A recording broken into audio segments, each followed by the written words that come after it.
When Louis Hawke chased after his true love to go abroad, I begged him not to leave, but he didn't even turn his head. A year later, I got married and Louis flew back. When he saw my wedding ring, the usually arrogant young master of the Hawke family broke down. He forced a smile and said, "Ivy, do you want to take off this ring yourself, or do you want me to help you do this?" His voice trembled as he spoke. "If you want a ring, I can buy it for you. As you throw this one away, please." Ding! Wisnovel reminds you to click the subscribe button in the bottom right corner to read the complete novel. I didn't invite many people to my wedding, just a dozen or so relatives and friends who had a meal together. My husband took good care of me and didn't let me get tired. He entertained the guests himself, allowing me to chat with my best friend Sadie. When Sadie saw me getting married, she felt emotional. "I thought you would wait for Louis forever." I smiled and lowered my head. "I used to think so too." She asked, "Does Louis know that you're married?" I shook my head. "He doesn't know." "There's no need for him to know." She paused. "I heard that Louis booked a ticket like crazy last night and flew back from the abroad overnight." I remained silent. He was so anxious, perhaps because Maya had run away again. Just like before, she got angry with Louis and ran away to the abroad. Louis booked the plane ticket in front of me to chase after her. I was having my period at that time and I felt cold even wrapped in a blanket. I trembled as I sat in front of him, watching his slender fingers decisively tapping on the phone, booking a ticket for that evening. I clenched my teeth, still wanting to keep him. "Louis, can't you stay?" Louis looked at me with his bright eyes and smiled casually. "You stay at home obediently, and I'll bring you a gift when I come back." He lifted my chin and lightly pecked my lips, tucking me in the blanket. "Do you want a necklace or a bracelet?" I didn't say anything. Louis liked to give jewelry as gifts. He had given me many, but not a single ring. He didn't give many gifts to Maya, but every time it was a ring. I took a deep breath and looked at his handsome face with cold, pale skin, trying to keep him once again. "Can't you really stay?" The smile at the corner of Louis's mouth faded a bit, and he patted my head. "You know what our relationship is." I stood still, speechless. I was the one who actively pursued Louis back. He had only one condition: our relationship couldn't be made public, especially in front of Maya. In other words, I was just a backup. I didn't have the right to stop him at all. Even though we were living together and he had taken me to family gatherings. Seeing that I had stopped talking, Louis smiled and kissed my forehead. "Good girl, I'll bring you a gift when I come back." I lowered my head. "When will you come back?" He stood up and leisurely buttoned his shirt. "A few days, probably." At that time, he probably didn't expect that this time Maya wasn't going abroad to relax, but to study, which resulted in him staying for a year as well. I sighed as I watched Louis's tall and straight figure leave. As if sensing my unhappiness, Louis turned back. "Think about what I can do for you before going abroad. I'll do my best to fulfill it." I looked at his face and thought for a moment. "Can you help me find someone named Byron? He's a war journalist." Louis's face turned serious. "What's your relationship with him? If you can't explain clearly, I won't help you." I pursed my lips. "He's my brother. My aunt's son." Louis's expression relaxed a bit and he nodded. "Wait for my message." He turned and left. I watched his figure disappear and took out a photo from my wallet. The photo was of a slim and handsome man who looked very similar to Louis Hawke. I caressed the photo.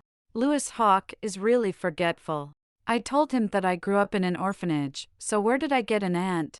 I also told him that there was a brother in the orphanage who always took care of me, and we grew up together. But he forgot after hearing it. He also never doubted why I loved looking at his face so much. I only love his face. Louis Hawke really loves Maya. Even though Maya has been indecisive for so many years and refuses to settle down, he still loves her willingly. And I truly love Louis. Love his face. He has a face similar to Byron's. I have always been grateful to Louis. He saved me from despair. When I met him, I had already lost contact with Byron for 3 years. Many people said that Byron was dead. I felt like a walking corpse, devoid of life. Until I saw Louis Hawke, my junior by 1 year. When I saw his face, so similar to Byron's, I cried. I tried my best to get close to Louis, to treat him unconditionally well. Everyone knows that I am Louis's shadow, responsible for carrying his bags, fetching his coat, buying things for him, accompanying him when he argues with Maya, and helping him back when he's drunk. Perhaps I was so good to him that he couldn't ignore me anymore. So one night, after he had a fight with Maya and got drunk, he pulled me into his embrace. "Do you like me?" I looked at his thin and handsome face and nodded. From that day on, I became Louis's secret girlfriend. If being a backup counts as being a girlfriend. This arrangement lasted for several years. While Louis and Maya couldn't be together, he and I ended up living together.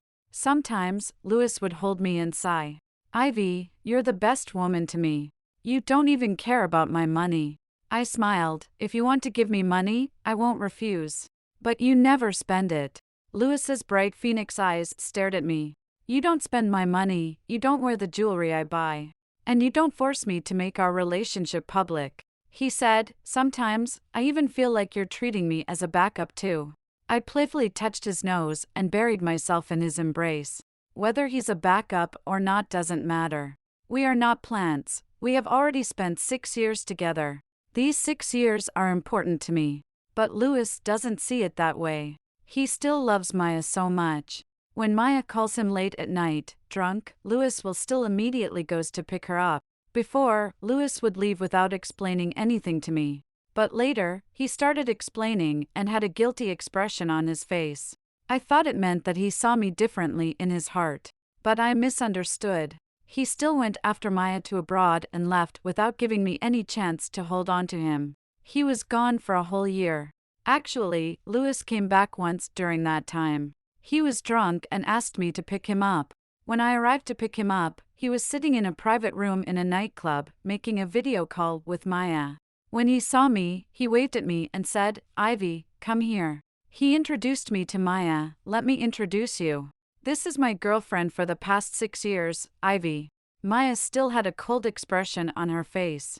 But her eyes swept over me and lingered on my face for a few seconds. Then she smiled. "Louis, have you changed your mind?" Louis also smiled. "Yeah. Why should I give up my gentle and virtuous girlfriend and keep trying to please you, even though you always treat me coldly?" Maya looked at Louis hugging me and asked how long we had been together. I honestly answered, 6 years. Maya ended the video call. The usually proud Maya didn't even say goodbye. Louis held my hand tightly and suddenly paused. That night, Louis was originally sleeping while holding me. But he received a phone call midway through, and when he came back, he kissed me nonstop and stayed up all night, watching me. In the morning, his voice hoarse, he said, "Ivy, our relationship has reached its end." I actually didn't sleep all night. I guessed it. I heard Louis answer that phone call. Maya casually asked him to break up, saying that as long as he broke up with me, she would immediately be with him. I knew I wasn't important to Maya. I nodded, not wanting to make a scene. I turned away and wiped the corners of my eyes. Louis held me tightly from behind, so tight that I couldn't breathe. He whispered in my ear, "There is news about your aunt's son. He is not dead, he just has lost his memory. He is abroad." I froze. I turned around. "Can you help me bring him back?" With a final kiss on my lips, Louis said, "I can. It's my debt to you." After saying that, he took a flight to be with Maya. As for me, a few days later, I saw Byron. He was being treated in the best hospital, with the best specialists. Soon, his memory returned and he remembered me. Byron had lost his memory because he was injured while saving a child in a bombing area. When he woke up, he immediately hugged me. His gentle voice echoed in my ear. "I wasn't by your side for 10 years, and you suffered." Tears flowed from my eyes. My empty heart was quietly filled at that moment. It has been 10 years since Byron and I missed each other, and neither of us wants to delay another 10 years. We quickly got engaged. Byron also asked me if I had fallen in love with someone else during these 10 years. He advised me not to make a decision that I would regret due to a momentary impulse. The face of Louis Hawke flickered vaguely in my mind, but it disappeared in an instant. I shook my head and smiled, saying no. I gently touched the scar that Byron had left while saving children in the war zone and repeated, no. In fact, before Byron asked me, I had dreamt of Louis several times. In those dreams, Louis looked at me coldly and told me not to delude myself. When I think of him, my heart still aches. But as time passed, I never dreamt of Louis again. Those 6 years seemed to have vanished with the wind. My best friend, Sadie, sometimes asks me if I ever think of Louis. I remained silent for a few seconds and shook my head. I hope he and Maya can be together, I said. It's best if we forget each other. At least I sincerely forgot about him and left him behind in my mind. But a few days later, while having dinner with Byron, we encountered one of Louis's classmates. He came up from a distance and greeted, "Hey, why didn't you call me when you returned to the country?" After a few steps, he stopped, his face filled with astonishment. Byron and Louis looked very similar, but there was a scar on Byron's forehead from the war zone.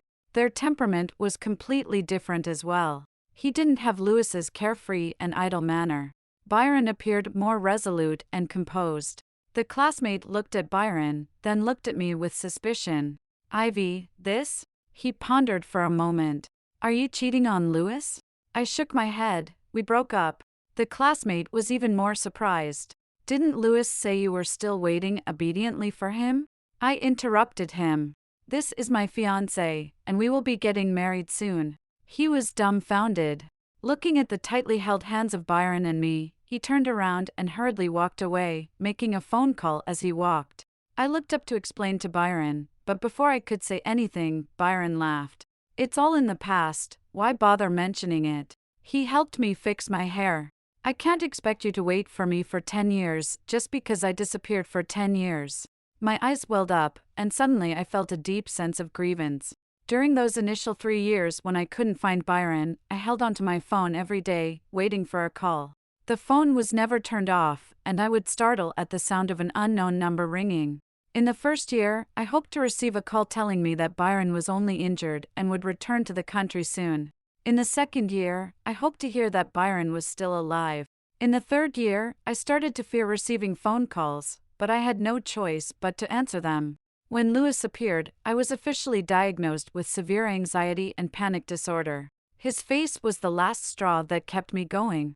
When I was Louis's backup, I was not without grievances, but I truly couldn't let go of that face. Only by looking at him could I find the strength to live on. So I don't know if I love Louis or not. But I am grateful to him, grateful to the point that he made everyone mock me as a backup, yet I still enjoyed it. During these 6 years, in my eyes, Louis was a good person, a person who saved me from the depths of despair. I thought that he would have a good impression of me as well, at least I would be considered sensible. But I didn't expect that one day, he would appear again and grit his teeth and curse me as a liar. It was late at night when Louis called me. I quietly got up, not wanting to wake up Byron. I thought he wanted to take back the many things left with me. But as soon as I answered, he spoke harshly, as if he wanted to bite me into pieces, and said one word through gritted teeth: "Liar." His voice was hoarse and deep. "Ivy, you're a liar. You said he's your aunt's son, but you lied to me." He no longer had the careless and frivolous attitude. He suppressed his anger, and there was even a hint of grievance in his voice. Grievance like that of a child. I lowered my head and sighed. "I'm sorry." I apologized as if it were second nature. For the past 6 years, I had been apologizing to him like this. There were many reasons. Like not staring at him in front of Maya, which would make Maya unhappy. Like not trying to hold his hand in front of Maya's classmates. Like not calling him randomly while he was having a meal with Maya. Every time, I would apologize, staring at that face, and obediently say sorry. At first, Louis would hesitate and pat my head, as if patting a child. "It's okay if you change it next time." Then he would hold his cheek and smile at me. "You're so cute when you apologize." And later, he stopped giving me so many rules. But my instinct to apologize hadn't changed, and I immediately blurted out, "I'm sorry." Louis paused, but still gritted his teeth. "Apologizing this time won't work either, Ivy. I'm really angry. I should have known and let your lover stay in the war zone for a lifetime. Why did I travel all this way just to wear a cuckold's hat?" I grew cold, but he seemed oblivious and kept questioning me. "Did he touch you? Ivy, speak up. Did he touch you?" I interrupted his impatient voice. "Louis, stop talking about him like this. He's important to me." There was suddenly silence on the other end of the phone. After a while, I heard the sound of something breaking. Louis gritted his teeth and spoke with a smile, one word at a time. Ivy, you've never said that I'm important to you. He said, remember, I didn't say you could leave, so you're still mine. I'm not yours. I furrowed my brows and corrected him. We haven't had any relationship since you went to abroad to find Maya. Louis fell silent for a while, then asked softly, so you're doing this to get back at me, right? His tone seemed more determined. If you're with him to spite me, right? If I gave you a chance to regret. I furrowed my brows even more. Louis Hawke, stop causing a scene. You and Maya finally got together, so live happily. Louis didn't say anything. His breathing was heavy and rapid. After a while, he didn't say anything and hung up the phone. I listened to the busy tone on the phone and sighed. Louis still hadn't changed. As long as Maya was mentioned, his rationality returned. In the past, when he got drunk, he would call me in the middle of the night and ask me to pick him up. I hurriedly went out wearing pajamas and a coat, and found him drunk outside the bar. It was a cold weather, and my hands were so cold they were numb, but he refused to go back. His friends were helpless and apologized to me, then made a video call to Maya. I want Maya to see what a mess you look like. Suddenly, Louis stood up straight, sober as if he hadn't drunk at all, and opened the car door by himself. I and his friend stood outside the car, staring at each other. His friend was full of embarrassment and sympathy. I'm sorry, I couldn't do anything. Only Maya can make him listen. I shook my head, it's okay, I don't mind. That day, I stayed up all night making sobering soup for Louis and taking care of him. And he held on to me and called for Maya, all night long. There was a voice in my heart that kept asking me, Ivy, do you really not mind? Then why are your hands and feet so cold? I sighed and forced myself to detach from the memories, not to think about them anymore. I looked at the bedroom. There was the man I loved the most. It didn't matter what happened in the past, what mattered was that now. I didn't care about him anymore. Byron and I began preparing for our wedding. I went to try on wedding dresses and received several calls from Louis. I refused them all. But my phone kept vibrating nonstop. It was all messages from Louis. He had never sent me so many messages in a month before. Ivy, I haven't let you go yet. Ivy, you will regret it. What are you doing? Reply. You never used to take this long to reply. The sound of the incoming messages on my phone was so noisy that I couldn't stand it. I grabbed my phone in the fitting room and hurriedly replied to him. I'm trying on wedding dresses, stop messaging me. The phone was briefly quiet for a moment. Then it started vibrating like crazy again, without stopping for a second, as if the person on the other end had gone mad. Unable to bear it any longer, I answered the call. Louis Hawke, if you keep acting like this, we can't even be friends. But he ignored my words and just kept asking me in a series. Is he that good to you? Ivy, marriage and love are two different things. He took a deep breath. Ivy, listen to me, have your parents agreed to your marriage? Why don't you wait for me to go back and talk to them? I calmly interrupted him. Louis, stop making a scene. It quieted down on the other end. I said quietly, Louis, I'm really getting married. He and I have grown up together since childhood. We understand each other and share the same feelings. Louis wanted to say something else, but I interrupted him again.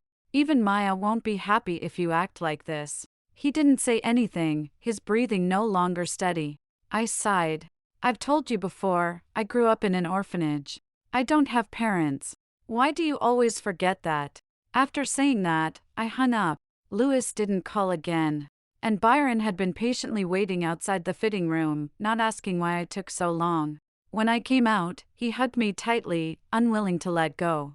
Ivy, thank you for loving me. I hugged him back and said, thank you too. We both grew up in an orphanage, so we cherished every bit of goodness we received from each other and were grateful beyond words. Unlike Louis Hawke, who was used to getting whatever he wanted, his obedient ex-girlfriend suddenly seamlessly transitioned into getting married, which was unacceptable to him for a while. It was inevitable for him to go crazy. But I believe that time will heal everything. Eventually, he will let go of his unwillingness and look forward. But I overestimated Louis's capacity to accept this fact. A few days later, when I was about to have my wedding and needed beauty sleep every day, Louis called me late at night. He seemed to have been drinking. Ivy, you're really heartless. I was already very impatient and was planning to block him. He spoke slowly, his voice hoarse and low.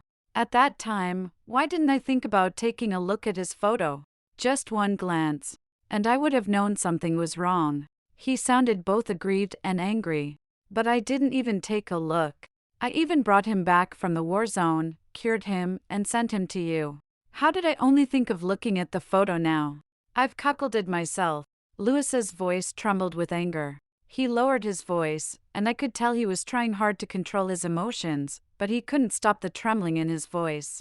Ivy, did you treat me as his substitute? I fell silent. He fell silent too. After a while, he gritted his teeth and shouted, "Say something, why aren't you saying anything?" But suddenly, I remembered what happened back then. When Maya had another pursuer, Louis posted a picture of my silhouette on his social media. I was wearing the latest luxury brand dress that Maya wanted at the time. That was the only time I wore the clothes Louis bought for me. Normally, I wouldn't even take off the tags from the clothes he bought for me and would just put them directly in the closet. But that day, Louis insisted that I wear the dress and took a picture of me. That was the first time he posted me on his social media, and many people liked it.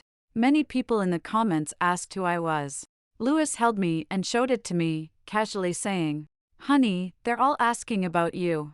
When Louis was in a good mood, he would call me honey. He twirled my hair around his finger. "I call you my girlfriend, and my buddies are so jealous." I smiled, but my eyes caught a new comment from Maya. "I want to go to the music festival. Will you come?" After a while, Louis glanced at his phone and paused for a moment. He pocketed his phone as if nothing had happened and took out his credit card. "Go buy a few bags." Then he stood up, put on his coat, and was about to leave. I watched his figure walking towards the door and, almost involuntarily, stopped him. "Louis, can you not go out?" Louis held onto the doorknob, hesitated for a moment, and turned to smile at me. "You feel lonely? Then wander around a bit more, buy a few more clothes, a few more sets of jewelry." He turned around to close the door, but just as the door was closing, he suddenly said, "I'll be back soon, honey." I watched as the door slowly closed, lowered my head, not knowing what I was feeling. By then, we had already gone from university to work, and Louis had gone from calling me by my name to calling me his honey. To some extent, I still felt different about him in my heart. I looked at the credit card on the coffee table for a long time and put it in the drawer without touching it again.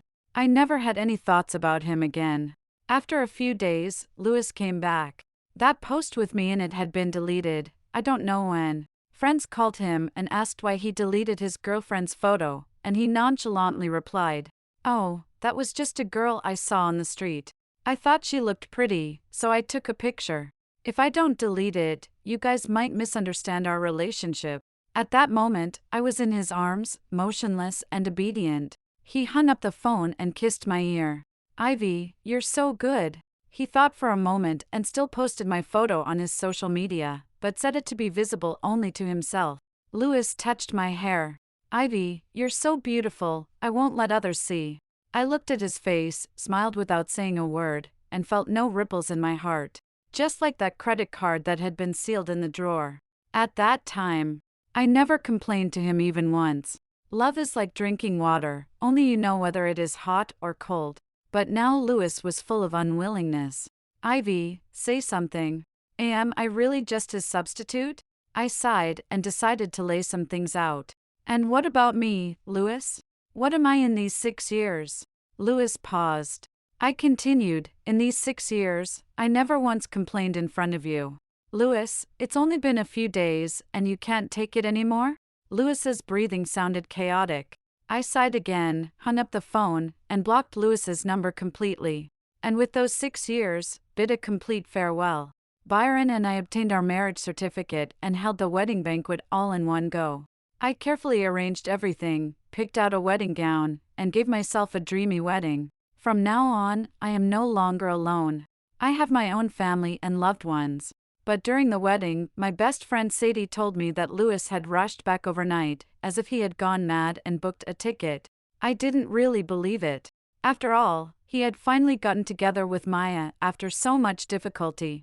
He wouldn't be impulsive enough to leave Maya and return to the country. But I never expected that he would actually appear in front of me. The image of Louis in my mind was tall, handsome, and exuded an air of elegance.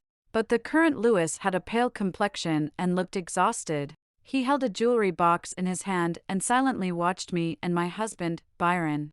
Rather than looking at me, he seemed to be looking at Byron. I was startled by his presence. Louis glanced at Byron, then looked at me and beckoned with his finger. Just as Byron went to entertain his colleagues, I was afraid that Louis would cause trouble, so I went to find him and pleaded with him in a gentle and soft voice. "Don't cause any trouble. This wedding is too important to me. I don't want anything to go wrong."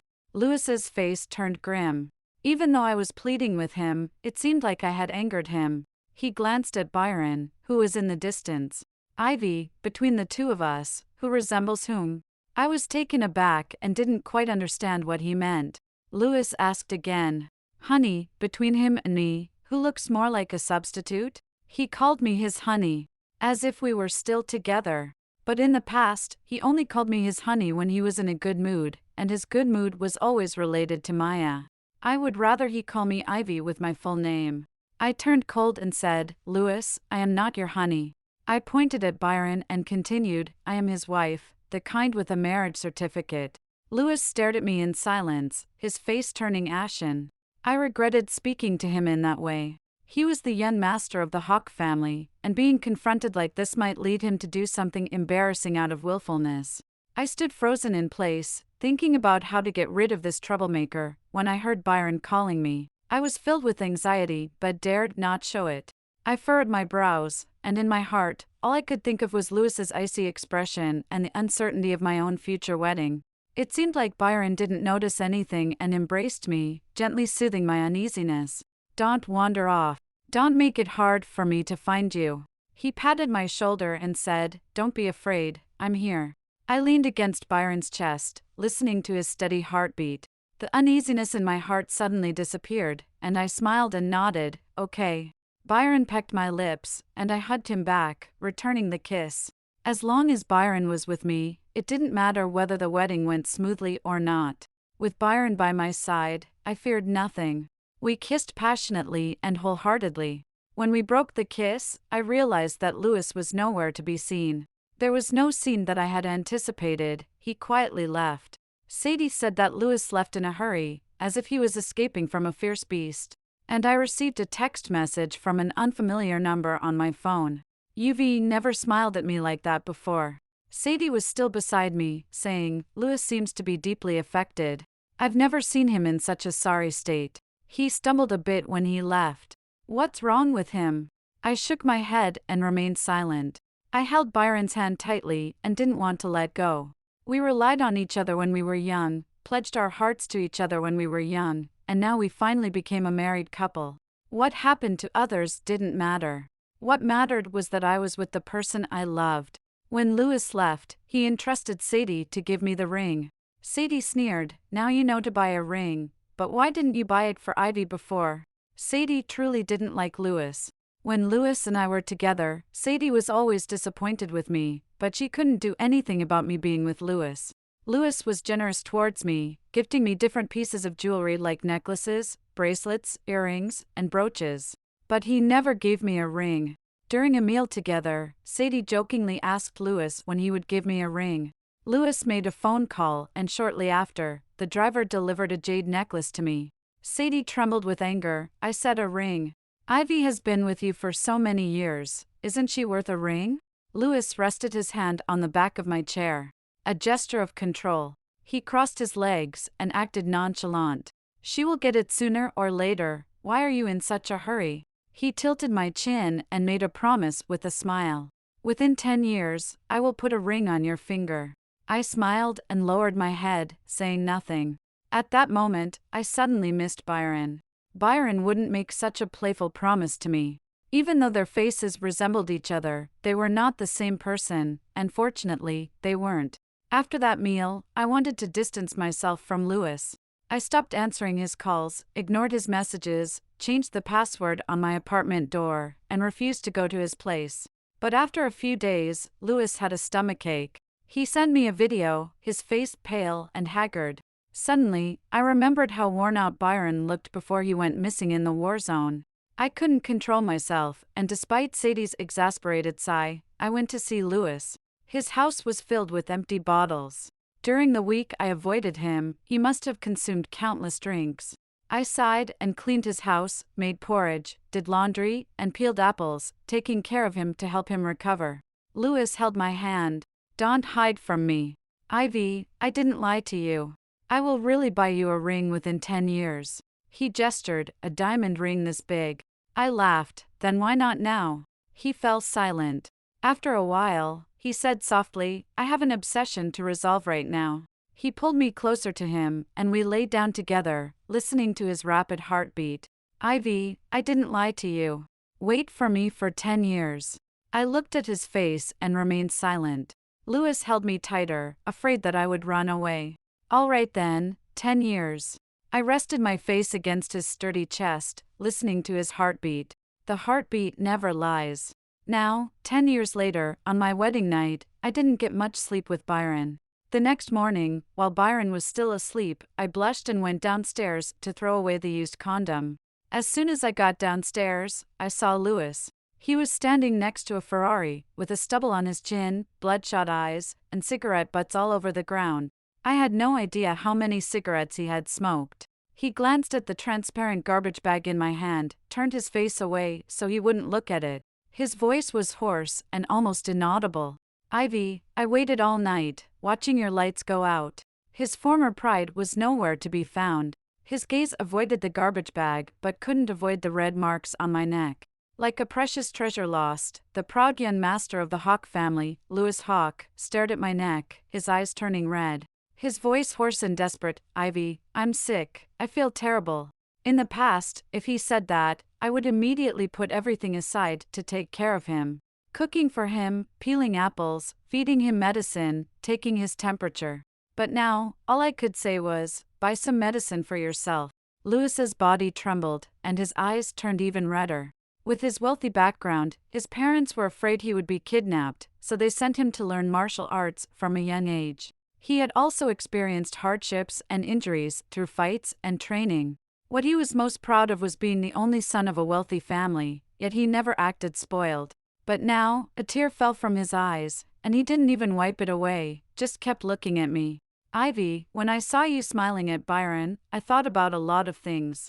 I can treat you the same way he does." He closed his eyes, clenched his teeth, as if trying to say something unspeakable. "Even if I'm just a substitute. Can't a substitute become the real one too? Ivy, I can't accept you being like this with someone else." I was speechless and shook my right hand. There was a wedding ring on my finger. The diamond was not big, but it was carefully designed and customized. Louis's face turned even paler. "Ivy, take it off. Do you want to take off this ring yourself, or do you want me to help you do this?" He pleaded in a hoarse voice. "If you want a ring, I'll buy you one, any size you want. Just throw it away, please." I shook my head. "No, Louis, this is my wedding ring." I looked down at the ring. "Byron bought it for me, and I love it." Louis choked up. "Don't say that, Ivy, it hurts me. It really hurts." I sighed. I didn't have any resentment towards Louis. After all, it was his face that helped me through the most difficult period of my life. I also wanted Louis to let go of the past and look forward. I carefully considered how to persuade him. But when I looked up at him, I saw a surprising figure. Maya had arrived. She was always exquisite and beautiful, but her face looked terrible. She looked at me in disbelief, and then at Louis. "Louis, others told me, and I didn't believe it. You broke up with me in the middle of the night and booked a ticket back to the country, all because of her?" She looked at the wedding ring on my hand, as if feeling humiliated. "She's so plain looking, and yet she got married. You broke up with me for her?" Maya looked very angry. In the past, whenever Maya got angry, Louis would chase after her halfway across the world. But now, he didn't even turn his head, as if he hadn't seen her at all. He said to me, "Ivy, I can't live without you, really. I can't sleep. I haven't slept much for several days." He looked truly haggard. "Will you come back, Ivy, my honey?" I'll change everything, I won't even look at another woman again. His voice was hoarse and almost inaudible. A substitute can become the real one, and even marriages can end. I will really change, please. I opened my mouth, but couldn't find the words to say. Shocked by what I was hearing. I had never seen Louis like this before. Never. The proud young master of the Hawke family, even after so many years of ups and downs with Maya, had never pleaded like this. Maya was also stunned. Her face turned red and then white, and finally she said, "Don't regret it. I won't give you a second chance." Then she turned and ran away crying. Louis didn't even look back. I reminded him Maya really left. But Louis reached out and pulled me towards him. I didn't plan to stay with her for long. She's just an obsession of mine. When it comes to marriage, there's no one in my mind except you. Louis, I rubbed my temples and interrupted him. I was afraid that Byron would wake up and not find me, so I decided to lay everything out. I haven't always seen you as a substitute. I've had feelings for you too. How could I not have feelings? 6 years of being close, of our skin touching, how could I not have feelings? Louis's eyes lit up. I sighed, "But you pushed me away, Louis, don't you remember? Every time I started to have feelings for you, you always chose Maya without hesitation." I smiled bitterly. "You were the one who pushed me away. You constantly reminded me that Byron would never treat me like that you couldn't replace Byron." The light in Louis's eyes dimmed. He still struggled and said, "I can change, Ivy, I can change." I shook my head and interrupted him. "Louis, you don't really love me. You just can't accept that someone doesn't love you. It was Maya before, and now it's me." I pointed to my heart. "But I can't be entangled with you anymore. The one who belongs here now is my husband, there's no place for you anymore." The remaining light in Louis's eyes suddenly went out. I didn't say anything else, I just walked past him and went home. When I reached the entrance of the building, I suddenly saw Byron standing there quietly, not knowing how long he had been awake. I panicked. "You heard everything?" Byron reached out and embraced me. "Don't panic." He patted my back. "Louis called me and told me about your situation, asking me to give you to him." "What did you say?" I looked up in astonishment and asked. "I gave him twice the amount of money he spent on treating me. And I also gave him a wedding invitation." "Oh." I couldn't find the words to say. I wondered how Louis found out about our wedding hotel. Byron, he understood how to kill someone emotionally. I don't know when Louis left. I didn't have time to care either. I was busy preparing for the honeymoon with Byron. On a beautiful afternoon, Byron and I arrived at a seaside island for our honeymoon. Blue sky, white clouds, turquoise sea, and golden sand. A gentle breeze blew as Byron and I leisurely closed our eyes, basking in the sunlight by the sea. We stayed there until evening and returned to the wooden cabin by the beach. I had told Louis a few years ago that I wanted to stay in this wooden cabin, but I never had the time. Later, when Byron heard me mention it, he immediately booked the room and decided to bring me here for our honeymoon. I stood by the window of the cabin, wanting to look at the sea at night. However, I noticed a familiar figure sitting on the beach in front of the neighboring cabin, drinking beer. He was all alone, surrounded by empty bottles. I pursed my lips and closed the window. Before I could even draw the curtains, Byron came over and embraced me, kissing me passionately. From the corner of my eye, I caught a glimpse of Louis's lonely figure on the beach, continuously tilting his head back to drink, while I was carried away by Byron to the bedroom. In the early morning, I got up to drink water and glanced over, surprised to see Louis still on the beach, motionless. I was startled and quickly ran out, squatting down to check his breathing. Thankfully, he was still breathing.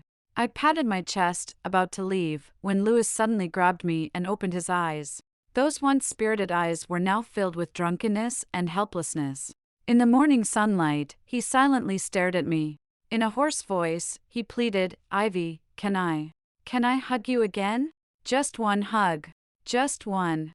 I shook my head, pulled away, and stood up. "I'm married, Louis." Louis, heavily intoxicated, seemed to be crying and laughing at the same time. His voice mixed with the sound of the rising tide. "But I really can't let go of you, Ivy. My feelings for you are not just unrequited love, but love that I didn't even realize myself. Ivy, my honey, can you give me another chance?" I'll cherish it for the rest of my life. I paused for a moment, then walked back. This constant entanglement was not a solution. It was better to let him completely give up. By walking back, I seemed to have given Louis hope. He looked at me with hope and anticipation. But I lowered my head, took out my phone, and showed him a photo in silence. It was a picture of a positive pregnancy test. "I'm pregnant, Louis." Louis was stunned. After a few seconds, he forcefully pushed away the phone, as if pushing away a venomous snake, not wanting to look at it anymore. He couldn't utter a word. I stood up, looking down at him, and returned his breakup words to him, unchanged. "Our relationship have reached the end." After saying that, I walked back to the wooden cabin. Behind me, there was complete silence. Later, I completely forgot about Louis. I was living a lively and happy life with Byron, and I had almost forgotten about what happened before. 10 months later, I gave birth to a daughter. During the 100th birthday celebration of our child, Byron proudly carried our daughter around, his smile stretching from ear to ear. I sat on the side, watching Byron and our daughter, feeling warm and content in my heart. A waiter from the banquet hall hurried over and delivered an exquisite gift box. "Hello, this was just sent by a gentleman," the waiter said. I wondered if it was a centennial gift sent by one of Byron's friends, so I thanked the waiter and opened the box to take a look. Inside, there were two things.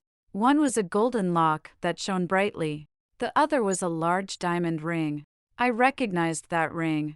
Sadie leaned over to take a look and exclaimed, "I sent this the ring that Louis gave you when you got married? He asked me to pass it on to you, and you didn't want it and sent it back to Louis again." I was stunned, not knowing what to say. After a while, I reacted and grabbed the gift box, rushing out. But I was still too late. I saw the slender figure of Louis getting into his familiar sports car, the engine roaring as he drove away. Sadie accompanied me as we chased after him, sighing, "If he had been like this earlier, the two of you wouldn't have." I shook my head and smiled. "What are you thinking? There's no use in thinking about what ifs and regrets. Missed opportunities were just that, missed opportunities. There are no what ifs and no regrets." I returned to the banquet hall and looked at my husband and daughter, feeling a deep sense of appreciation. Byron came over and hugged me, asking, "Is there something on my face? Why do you keep staring at me?" I shook my head and nestled into his embrace. "I'm just grateful that I didn't miss out on you." "Not missing out, that's my true happiness."